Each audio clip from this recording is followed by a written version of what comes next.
الحمد لله نحمده ونستعينه ونستغفره ونعوذ بالله من شرور أنفسنا ومن سيئات أعمالنا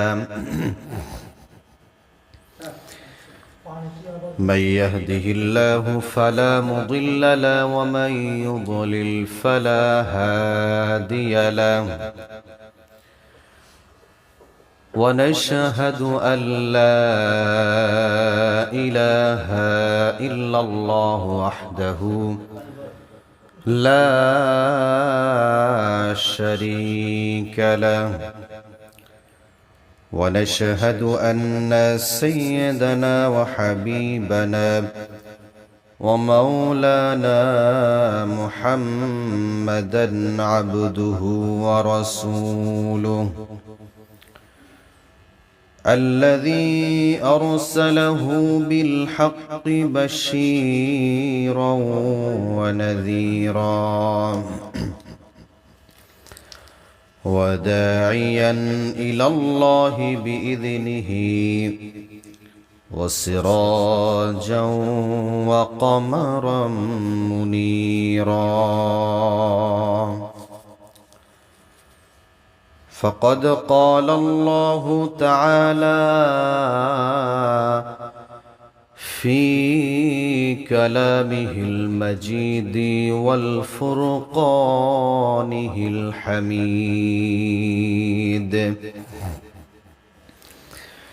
أعوذ بالله من الشيطان الرجيم بسم الله الرحمن الرحيم إن الله عنده علم الساعة وينزل الغيث ويعلم ما في الأرحام وما تدري نفس ماذا تكسب غدا وما تدري نفس بأي أرض تموت إن الله عليم خبير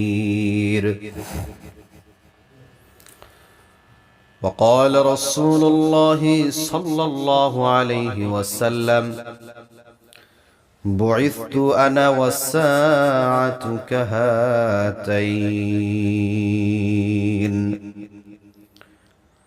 صدق الله العظيم وصدق رسوله النبي الكريم ونحن على ذلك لمن الشاهدين والشاكرين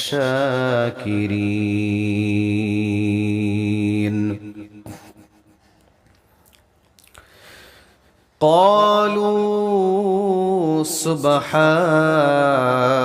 لا علم لنا إلا ما علمتنا إنك أنت العليم الحكيم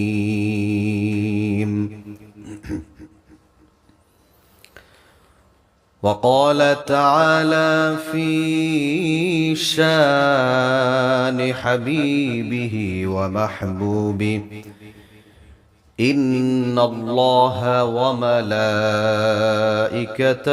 يصلون على النبي يا أيها الذين آمنوا صلوا عليه وسلموا تسليما اللهم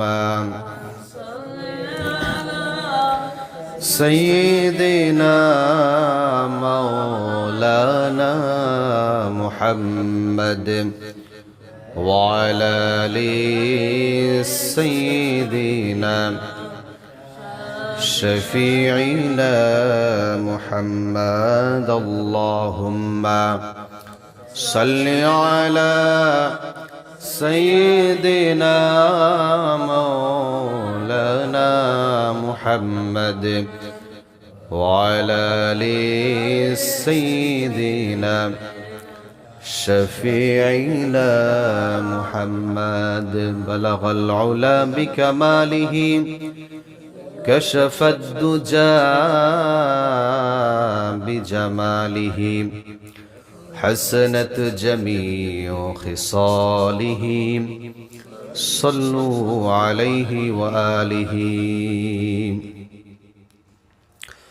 الحمد لله মুআজ্জাজ মুহতারাম মুসাল্লিয়ান আযম মহান আল্লাহ সুবহানাহু ওয়া তাআলার দরবারে লাখ কোটি শুকরিয়া আদায় করি, যিনি আমাদেরকে অত্যন্ত ভালোবেসে মহব্বত করে পবিত্র সালাতুল জুমাতে জুমার সালাত আদায়ের উদ্দেশ্যে মসজিদে সকলের আগে বাগে আসার বসার তৌফিক দান করলেন। সেই মহান মুনিবের দরবারে তারই শিখানো ভাষায় কালিমাতুশ শুকরিয়া আদায় করি, সকলে পড়ি আলহামদুলিল্লাহ। দুরূদ ও সালাম পেশ করি সর্বকালের সর্বযুগের সর্বশ্রেষ্ঠ মহামানব রাহমাতুল লিল আলামিন সাইয়্যিদুল মুরসালিন খাতামুন নবিয়্যিন মুহাম্মদ আরবি বিশ্বনবী জনাবে মুহাম্মদুর রাসূলুল্লাহ পড়ি সাল্লাল্লাহু আলাইহি ওয়াসাল্লাম। প্রাণপ্রিয় দিনদার ইমানদার মুসল্লিয়ান ইকরাম, আমি আপনাদের সম্মুখে পবিত্র কোরআনুল কারীম থেকে সূরা লুকমানের ৩৫ নম্বর আয়াতে কারিমা তেলাওয়াত করেছি। রাসূল করিম সাল্লাল্লাহু আলাইহি ওয়াসাল্লামের অসংখ্য অগণিত হাদিস থেকে একটি হাদিস শুনিয়েছি।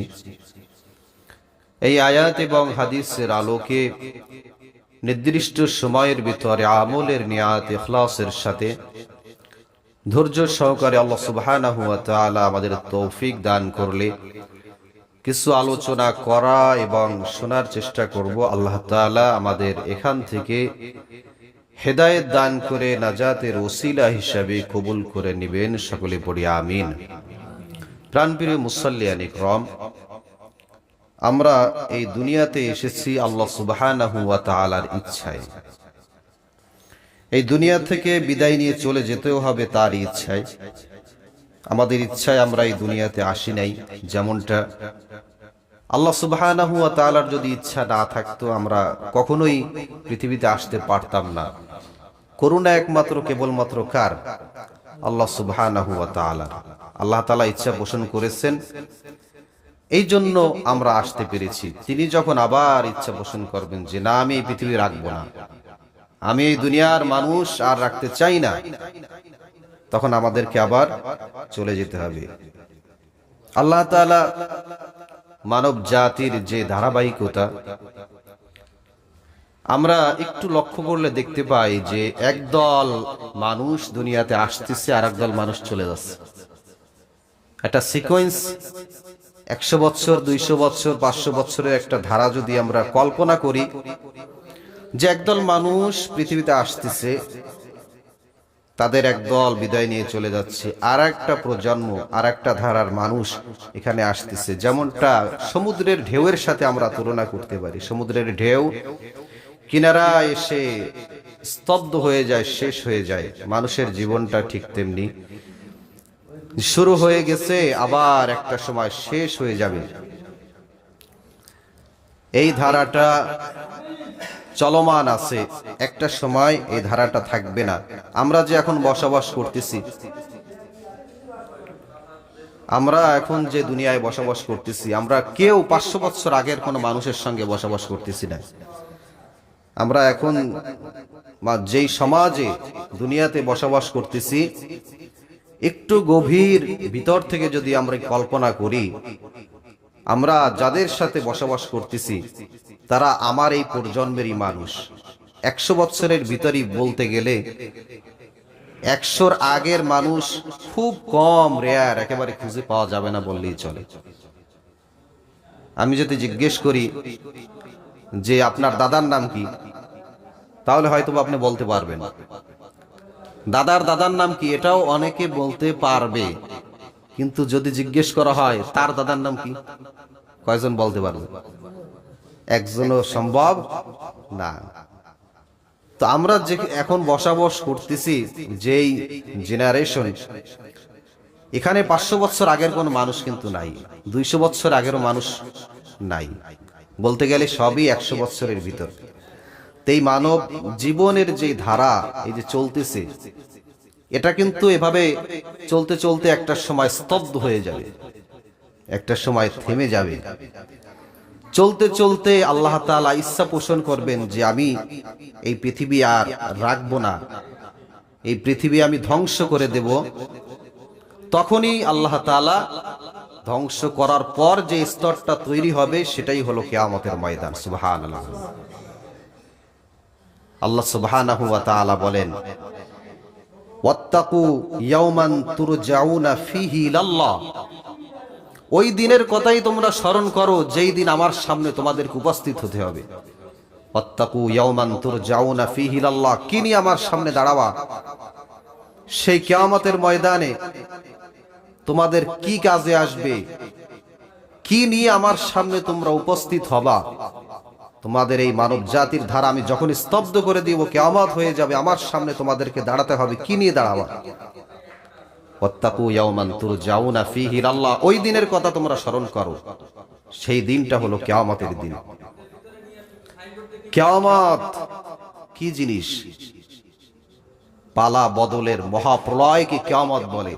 খুব সহজ কথা না, খুব কঠিন কথা। কিয়ামতের ময়দান যখন হয়ে যাবে, একটা প্রজন্ম একটা স্তর থেকে, প্রজন্ম বাদ দেন, দুনিয়ার এক জগৎ থেকে আর এক জগৎ, পুরাই দুনিয়ার জগৎটা আর তখন থাকবে না, পুরা ধ্বংস হয়ে যাবে। সাগরগুলো শুকিয়ে যাবে, পাহাড়গুলো ধ্বংস হয়ে যাবে। এক ফুৎকারে এই সুন্দর ভবন, এই পৃথিবীটার সেই পৃথিবী থাকবে না, মহাপ্রলয় তৈরি হয়ে যাবে। ইযা জুলজিলাতিল আরদু জিলজালাহা, একটা ভূমিকম্প হবে। ইসরাফিল আলাইহিস সালাতু ওয়াস সালাম যখন সিংহায় ফুৎকার দিবে, এক ফুৎকারে এই দুনিয়া চূর্ণ বিচূর্ণ হয়ে যাবে। এরপর কবর থেকে মৃত মানুষগুলো আস্তে আস্তে বের হতে শুরু করবে। এই মৃত মানুষগুলো উলঙ্গ অবস্থায় কবর থেকে উঠে যাবে। আম্মা জান আয়েশা বলে, ইয়া রাসূলুল্লাহ, কবর থেকে মানুষগুলো উলঙ্গ অবস্থায় বের হয়ে ছোটাছুটি করবে, একটু কি তাদের লজ্জা করবে না, শরম করবে না? উলঙ্গ অবস্থায় কেন তারা দৌড় দিবে? নবী আমার বলে, কিয়ামতের ময়দান এমন ভয়ঙ্কর ভয়ঙ্কর পরিস্থিতি হবে, যখন সিংহায় ফুৎকার দেওয়া হবে, মুর্দাগান তার জীবনগুলো ফিরে পাবে, উলঙ্গ অবস্থায় দৌড় দিবে। কারণ তাদের ভিতর টেনশন থাকবে একটা, তারা যে উলঙ্গ অবস্থায় আছে এই চিন্তা তাদের ভিতরে কাজ করবে না। তাদের ভিতরে একটা জিনিসই কেবল মাত্র কাজ করবে, ইয়া নাফসি ইয়া নাফসি। কিয়ামতের ময়দানে আমি দাঁড়াবো, আল্লাহর সামনে আমার হিসাব দিতে হবে, আমি কোথায় যাব? এই চিন্তায়, এই পেরেশানিতে গোটা চিন্তা কিছুই থাকবে না। একজন আরেকজনের দিকে তাকানো পর্যন্ত কোনো চিন্তার উত্থান হবে না, বিন্দু মাত্র তার কল্পনাই আসবে না যে আমার আরেক ভাই সে উলঙ্গ হয়ে দৌড় দিচ্ছে, আমিও কবর থেকে উঠে দৌড় দিচ্ছি। এই চিন্তা তখন আর আসবে? সেই পরিস্থিতিটা হলো কিয়ামতের ময়দান। সেই কিয়ামত সম্পর্কে আমরা কিছু আলোচনা শোনার চেষ্টা করব। সূরা লোকমানে আল্লাহ সুবহানাহু ওয়া তাআলা খুব চমৎকার ভাবে কয়েকটা কথা বলেছেন। ইন্নাল্লাহা ইনদাহু ইলমুস সাআ, আল্লাহ সুবহানাহু ওয়া তাআলা বলেন কিয়ামতের জ্ঞান কেবলমাত্র একমাত্র আমি আল্লাহ রাব্বুল আলামিনের কাছেই রয়েছে। সুবহানাল্লাহ। ওয়ায়ুনাজ্জিলুল গায়থ, আর কোথায় কতটুকু কি পরিমাণ বৃষ্টি বর্ষণ হবে, কোন জায়গায় বৃষ্টির ফোঁটা পড়বে আর কোন জায়গায় পড়বে না, এই জ্ঞানও কেবলমাত্র একমাত্র আমি আল্লাহ রাব্বুল আলামিনের কাছেই রয়েছে। ওয়া ইয়ালামু মা ফিল আরহাম, আর নারী জাতি তাদের রেহেমে কি সন্তান রয়েছে, কার ছেলে সন্তান রয়েছে, কার মেয়ে সন্তান রয়েছে, কার উভয় সন্তান রয়েছে আর কার কোনো সন্তানই নাই, এই জ্ঞানও কেবলমাত্র একমাত্র আমি আল্লাহ রাব্বুল আলামিনের কাছেই রয়েছে। সুবহানাল্লাহ। কয়েকটা বিষয় বলা হয়েছে। এরপর আল্লাহ তাআলা বলেন ওয়ামা তাদরি নাফসুম মাযা তাকসিবু গাদা, আর আগামীকাল তুমি কি করবে, কি খাবে, কি উপার্জন করবে, কিভাবে চলবে, এটা তুমি জানো না। আল্লাহ সুবহানাহু ওয়া তাআলা এরপর আরো বলেন ওয়ামা তাদরি নাফসুম বিআই আরদিন তামুত,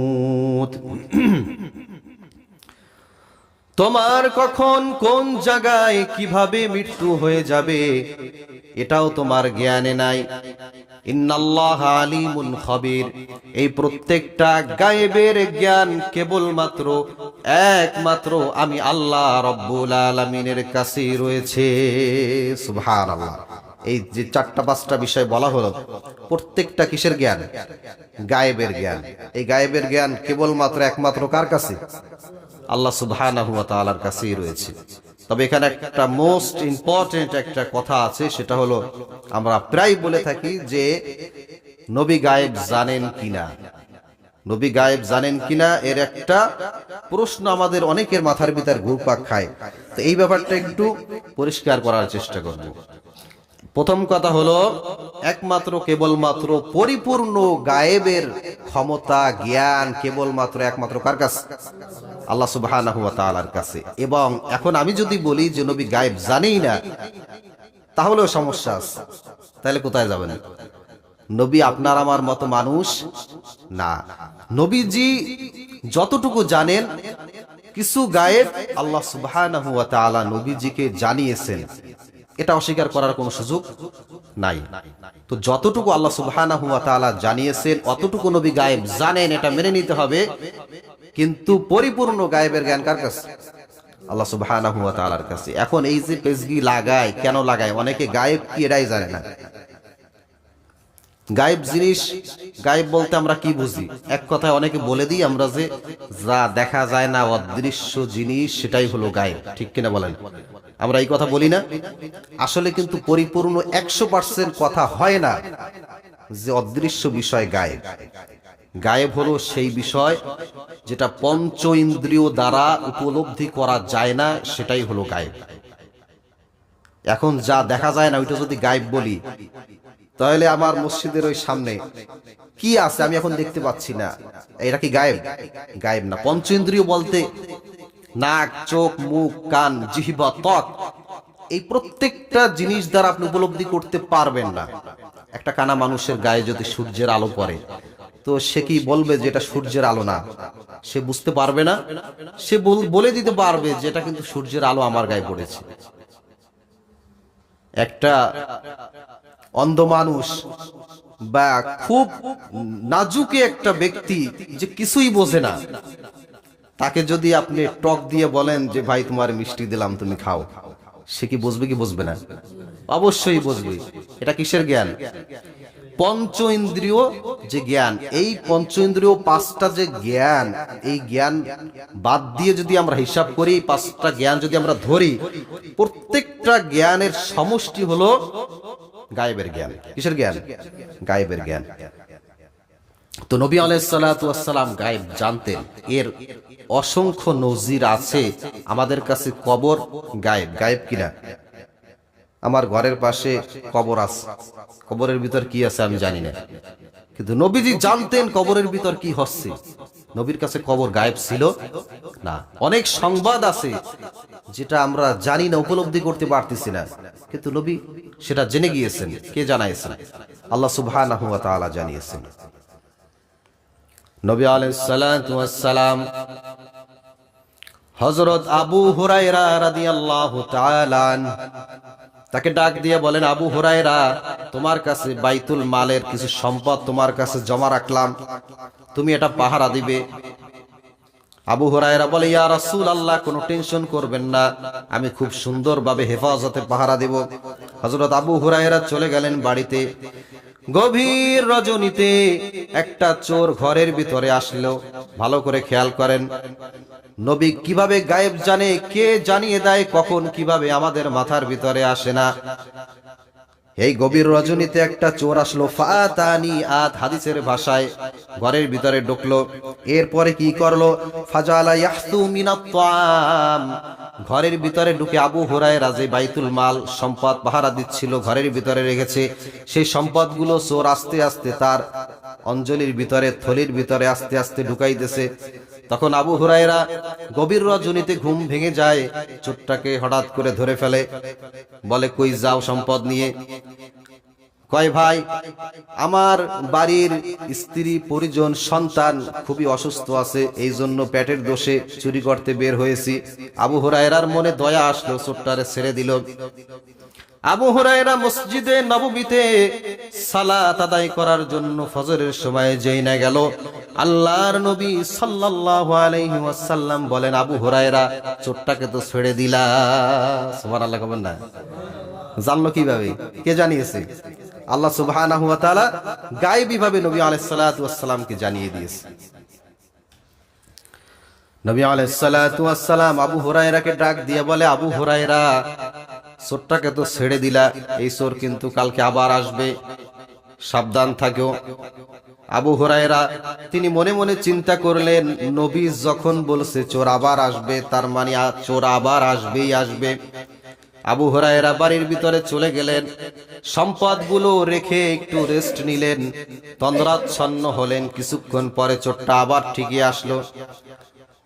চোর সম্পদগুলো আস্তে আস্তে থলির ভিতরে যখন ঢুকাচ্ছিল, কিছুক্ষণ পর আবু হুরায়রা চোরটাকে আবার ধরলেন। কিরে, তুই না বললি সমস্যা আছে, আজকে আবার আসছো কেন?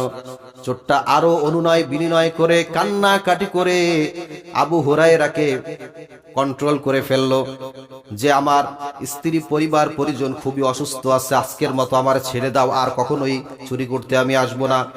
আবু হুরায়রার দিলে দয়া হলো, চোরটাকে আবার ছেড়ে দিল। আবু হুরায়রা ফজরের সময় নামাজে যখন গেল, নবী আলাইহিস সালাতু ওয়াস সালাম আবু হুরায়রাকে ডাক দিয়ে বলে, আবু হুরায়রা, দ্বিতীয়বার তো সে আবার একই ভুল করলা, চোরটাকে তো আবার ছেড়ে দিলা। সুবহানাল্লাহ, আবার তো চোরটাকে ছেড়ে দিলা। ইয়া রাসূলুল্লাহ, চোরটা এমন ভাবে অনুনয় বিনয় করছে, তা আমার দিলে দয়া হলো, আমি না ছেড়ে আর পারলাম না। সন্তানের কথা বলছে, স্ত্রীর কথা বলছে, সবাই না খেয়ে আছে, আবার অসুস্থ আছে। এরকম কথা বললে আমাদের সাহেবের কাছে এসেও যদি কেউ বলে যে এরকম অসুস্থ আছে, চলতে পারতেছি না, কিছু হইলেও তো দেবে। তা সাহাবীদের মনটা তো ছিল উদার, সেরকম এখন যেমন অনুনয় বিনয় করছে, কান্নাকাটি করছে, স্ত্রী সন্তানের কথা বলে, ইয়া রাসূলুল্লাহ, আমি আর থাকতে পারি না, চোরটাকে ছেড়ে দিয়েছি। নবীজি বলে, আবু হুরায়রা, এই চোর কিন্তু আবার তোমার কাছে আসবে, তুমি সাবধান হয়ে যাও। চোর কি করবে? আবার আসবে। এখন গৃহস্থলী যদি শোনে যে 2 দিনের পর 3 দিন আবার আসবে, তাহলে কি ঘুমাবে না? খুব টাইট সিকিউরিটি হবে ঘরের ভিতরে, যে আজকে যেন আর চোর না আসতে পারে, আসলে আজকে তোমার আর সারাসারি নাই। তৃতীয় দিন আবু হুরায়রা বাইতুল মালের সম্পদ ঘরের ভিতরে রেখে একটু তন্দ্রাচ্ছন্ন হলেন, রেস্ট নিতে গেলেন। মাথার ভিতরে কিন্তু আছে, ঘুমায় নাই। গভীর রজনীতে সেই চোর তৃতীয় দিনের মতো আবার ঘরের ভিতরে ঢুকে সেই সম্পদগুলো আবার অঞ্জলির ভিতরে, বস্তার ভিতরে আবার ভরা শুরু করে দিয়েছে। আবু হুরায়রা দেখলো যে সম্পদগুলো নিয়ে এখন চলে যাবে সঙ্গে সঙ্গে ধরে, এবার শুধু ধরেই নাই, এবার ধরে হাত পা বেঁধে রেখেছে। এবার চোর বুঝতে পেরেছে আবু হুরায়রা খুব শক্ত হয়ে গেছে, এবার আগের দিনের মতো খুব সহজে মনে হয় না ছাড়বে। এখন চোরটা ভিন্ন আঙ্গিকে আবু হুরায়রাকে বলতে শুরু করে দিল, আগের দিনের সাবেক কথাগুলো প্রেজেন্ট করলো, যে এই ঘটনা। বলে না না, এ প্রত্যেক দিন শুনে আসছি, 2 দিন তো একই কথা বলছো, আর তোমাকে ছাড়া হবে না। এই চোর চিন্তা করলো যে আবু হুরায়রা খুব কঠোর মনা হয়ে গেছে, এখন আগের কথা বললে আর কাজ হবে না। এই চোর এখন নতুন ভাবে আবু হুরায়রাকে কনভিন্স করার চেষ্টা করতেছে। বলে, আবু হুরায়রা, তুমি কি আল্লাহর জান্নাত পেতে চাও? বলে, হ্যাঁ, আমি আল্লাহর জান্নাত পেতে চাই। সাহাবীরা আল্লাহ সুবহানাহু ওয়া তাআলার জান্নাতের বড় লোভী ছিল। আমাদেরকে জান্নাতের কথা বললেও 10 মিনিট মসজিদের ভিতরে ধরে রাখা যাবে না, কিন্তু সাহাবীদেরকে জান্নাতের কথা বললে দুনিয়া একদিকে, জান্নাত আর একদিকে। এই চোর যখন বলল, তুমি কি জান্নাত চাও? আবু হুরায়রা বলল, হ্যাঁ, জান্নাত পেতে চাই।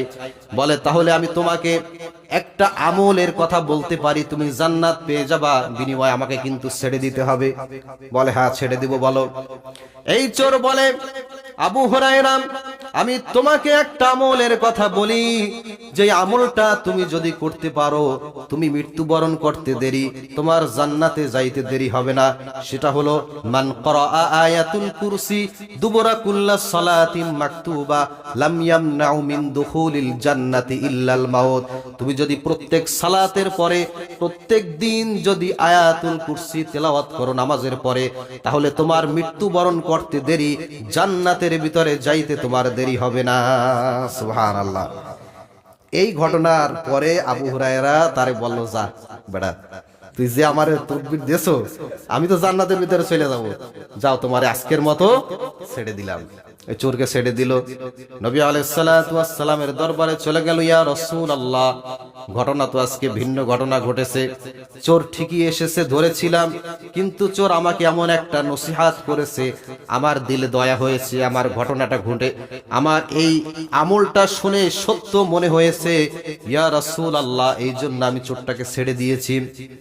নবী আলাইহিস সালাতু ওয়াস সালাম এই ঘটনা শুনে নবীজি বললেন, চোর, যে চোর তোমার কাছে আসছিল, যেই কথা তোমাকে বলে দিয়েছে, সেই কথা ভুল কথা নয়, সেই কথা হলো 100% সঠিক। তুমি যদি আয়াতুল কুরসি তেলাওয়াত করো, মৃত্যুবরণ করার সঙ্গে সঙ্গে জান্নাতে যেতে পারবা। কিন্তু তোমারে যে নসিহত যে করেছে, যেই চোরটা, আসলে ওই ব্যক্তি চোর না, ওই ব্যক্তি হলো শয়তান। ওই ব্যক্তিকে ঈমান হরণ করার জন্য আবু হুরায়রার ঘরে আসছিল, যে ওরে কোনোভাবে কুপুকাত করে, কুমন্ত্রণা দিয়ে ওরে কিভাবে ধ্বংস করে জাহান্নামের ভিতরে নিয়ে যাওয়া যায়, কিন্তু সেটা পারে নাই। কারণ সাহাবীদের ঈমান আর আমাদের ঈমান আকাশ পাতাল পার্থক্য। সাহাবীদের ঈমানটা ছিল অনেক মজবুত, সাহাবীদের ঈমানটা তাজা, শক্তিশালী ঈমান ছিল। তো এই ঘটনা থেকে নবী আলাইহিস সালাতু ওয়াস সালামকে কে গায়েব জানিয়ে দিলেন? আল্লাহ সুবহানাহু ওয়া তাআলা। বুঝতেছেন, নবী আলাইহিস সালাতু ওয়াস সালামকে আল্লাহ সুবহানাহু ওয়া তাআলা গায়েব জানিয়ে দিয়েছেন। আরেকটা হাদিস বলে শেষ করে দিব।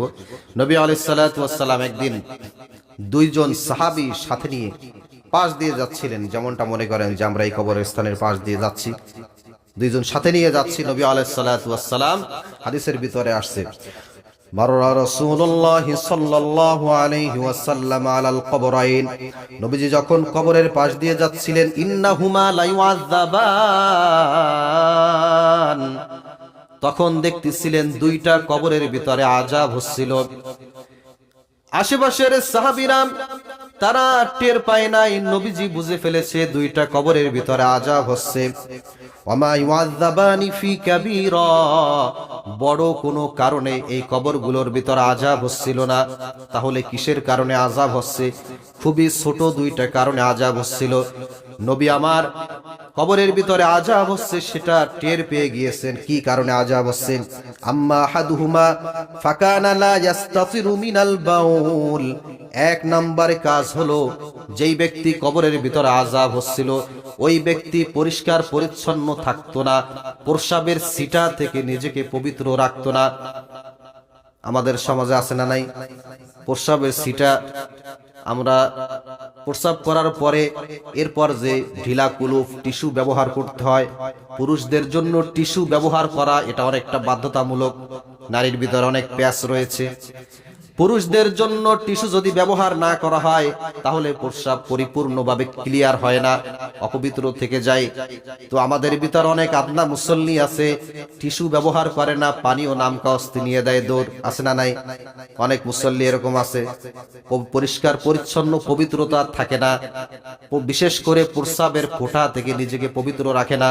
আর এক বর্ণনায় তাফসিরের ভিতরে আসছে, ওই ব্যক্তি উট চড়াতো, যখন প্রস্রাব করতো উঠে সেখান থেকে যে সিটাপ লাগতো সেখান থেকে নিজেকে পবিত্র রাখতো না। এক কথায় প্রস্রাবের সিটা থেকে পরিপূর্ণ নিজেকে পবিত্র না রাখার কারণে তার কবরের ভিতরে আযাব হচ্ছিল। 2 নম্বরে ওয়াম্মাল আখারু ফাকানা ইয়ামশি বিন নামিমা, 2 নম্বরে হলো যেই ব্যক্তির কবরের ভিতরে আযাব হচ্ছিল সেই ব্যক্তি চগলখড়ি করত, একজনের কথা আর একজনের সাথে লাগালাগি করত, এমনটা আছে না নাই? সুন্দরভাবে মসজিদের ভিতরে নামাজ পড়ে দোকানের ভিতরে যে একজনের কথা আর একজনের সাথে বলা বলি না করলে, পিন না লাগালে পেটের বাতি হজমই হয় না, এমন একটা অবস্থা দাঁড়িয়েছে সমাজের ভিতরে। নবী আমার বলেন ওয়াম্মাল আখারু ফাকানা ইয়ামশি বিন নামিমা, 2 নম্বরে কাজ হলো চগলখড়ি করার কারণে ওই ব্যক্তির কবরের ভিতরে আযাব হচ্ছে। মুসলমান ভাইয়েরা রে আমার, এই জন্য সাবধান সাবধান, যেখানে বসি না কেন একজনের দুর্নাম বদনাম কুৎসা রটনা করা এগুলা থেকে নিজেদেরকে বাঁচিয়ে রাখতে হবে। এই কারণে কবরের ভিতরে আযাব হচ্ছিল, 2টা কারণে, প্রস্রাবের সিটা থেকে নিজেকে পবিত্র না রাখার কারণে আর চগলখড়ি করার কারণে কবরের ভিতরে আযাব হচ্ছিল। এই সংবাদটা আল্লাহ সুবহানাহু ওয়া তাআলা নবীর কান পর্যন্ত পৌঁছে দিয়েছেন। নবীজি টের পেয়ে গিয়েছেন যে কবরের ভিতরে আযাব হচ্ছে। কবর আমাদের কাছে গায়েব, কিন্তু নবীর কাছে গায়েব না, ঠিক কিনা? নবী আলাইহিস সালাতু ওয়াস সালাম এগুলা জেনে গেছেন। এরকম অসংখ্য হাদিস রয়েছে যে নবীজি যা বলতেন সবকিছু কার পক্ষ থেকে? আল্লাহ সুবহানাহু ওয়া তাআলার পক্ষ থেকে। ওয়ামা ইয়ানতিকু আনিল হাওয়া ইন হুয়া ইল্লা ওয়াহয়ু ইউহা, নবীজি যা বলেন সবকিছু পার পক্ষ থেকে, আল্লাহ সুবহানাহু ওয়া তাআলার পক্ষ থেকে। একটা কথাও নবীজি কখনো বানিয়ে বলেন না। নবীজি যখন অসুস্থ ছিলেন, সুস্থ ছিলেন, প্রত্যেকটা স্টেপে নবীজি মুখ থেকে জবান থেকে যা বের হতো কখনো ভুল কথা বের হতো না। নবীজি যখন অসুস্থ ছিল কাফেররা ধোঁকা দিতে শুরু করলো, কুপুকাত করতে শুরু করলো যে তোমাদের নবী যখন অসুস্থ থাকে তখন তিনি তার জবান থেকে যে কথাগুলো বের করে সেই কথাগুলো কি সঠিক? আমরা কিভাবে মেনে নিই? একজন মানুষ যখন অসুস্থ থাকে তখন তো সে ভুল অনেক ধরনের রং কথা বলে ফেলে, তাহলে কিভাবে আমরা তার কথা বিশ্বাস করি? নবীজি বললেন যে আমি আমার জবান থেকে সুস্থ থাকি অসুস্থ থাকি, যে অবস্থায় থাকি না কেন আমার জবান থেকে আমি যে কয়টা কথা বের করি আল্লাহ সুবহানাহু ওয়া তাআলার পক্ষ থেকে আমার জবান থেকে বের করি, কখনোই আমার জবান থেকে ভুল কথা বের হয় না। আল্লাহ সুবহানাহু ওয়া তাআলা আমাদের সহিহ কথাগুলো বুঝে আমল করার তৌফিক দান করুক। সকলে বলে আমিন।